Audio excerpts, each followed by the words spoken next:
Hey, what's up DIYers, Mike Boards with the Mike Boards channel. Thank you for watching. We're talking septic tanks today, and we're going to show you what we are going to do so we can remember exactly where our caps are. Let's go take a look. All right, YouTubers, we are outside at the tanks, and I've got the shovel, I've got a rake, and I've got a couple bags of sand. I will talk about those here shortly, why I have those here. And I've got a tape measure.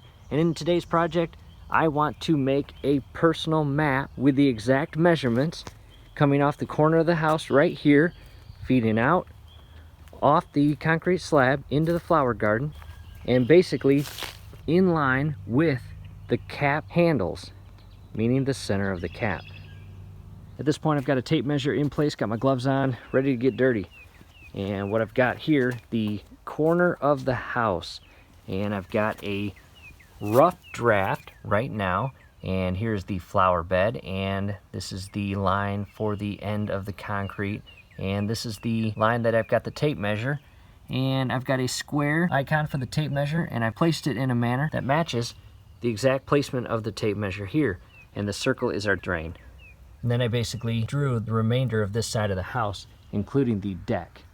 So from here, what I'm going to do is measure from this exact spot here all the way out to the center portion of cap number 1 on tank 1.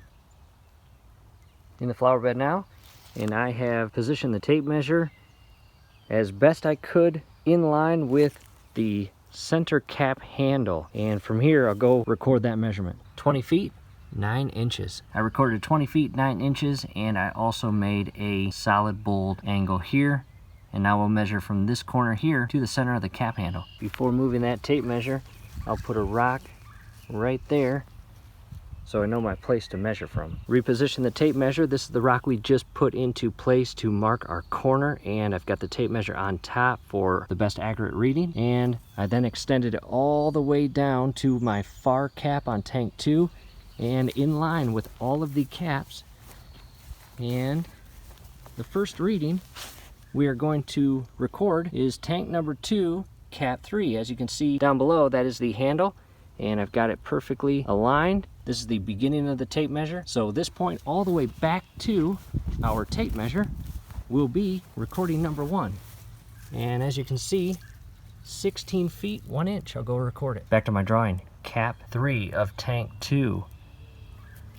16 feet, 1 inch. Tank 2, cap 2, as you can see here, it is a different cap handle, and this is the cap that shows the inner concrete separation wall that separates one side of the 1,500 gallon tank from the other side of the 1,500 gallon tank. So again, that is why it has a different cap handle as the other ones do. It has yellow plastic connected to it, and it says warning, do not open. From here, I've got it centered as best I can, and we'll go all the way back to the tape measure, and I am showing 13 feet, 8 inches. 13 feet, 8 inches. To cap number 1 of tank 2.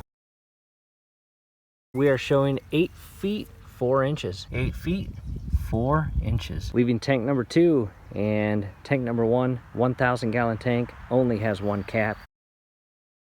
Dead center over the cap handle, 4 feet, 4 inches. 4 feet, 4 inches. As you can see, YouTubers, this is a rough draft. You can do it however you want to. I may tweak it a bit prior to filing it away for 5 years. However, for personal preference and peace of mind, now I have my own diagram showing the exact measurements from the corner of the house here all the way out to my corner point or turn point to head directly to the center portions of each cap on both tanks. And this will make digging a lot easier. Now back to the bags of sand. It is now time to cover all the caps, and I've got piles of dirt within very close proximity of each hole that I dug, and all I'm going to do is push that dirt back into the hole and cover these caps for the next 5 to 7 years. However, while the sanitation company was out here, the servicemen draining the tanks mentioned it would be a good idea to pour bags of sand down in each hole for 2 reasons. Number 1, it is going to make digging a lot easier. And number 2, they mentioned that as you dig down a couple inches from the top portion of the soil or ground, you will see that significant change from dirt or soil to sand, and that will be your clear indication that you are indeed digging in the correct spots for the caps. However,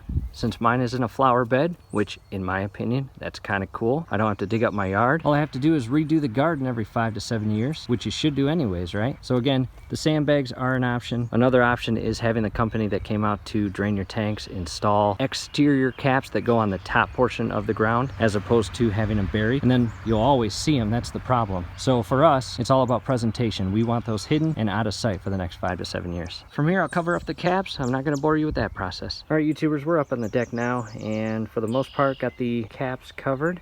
And from here, we are going to go get new flowers and mulch and renew that flower bed. Quick update, septic tank's emptied, flower bed is brought back to life, and now it is a flower bed full of beautiful peonies. Big difference. Final draft is completed. I took the original rough draft, added some colors, highlighted a few things, and added some notes.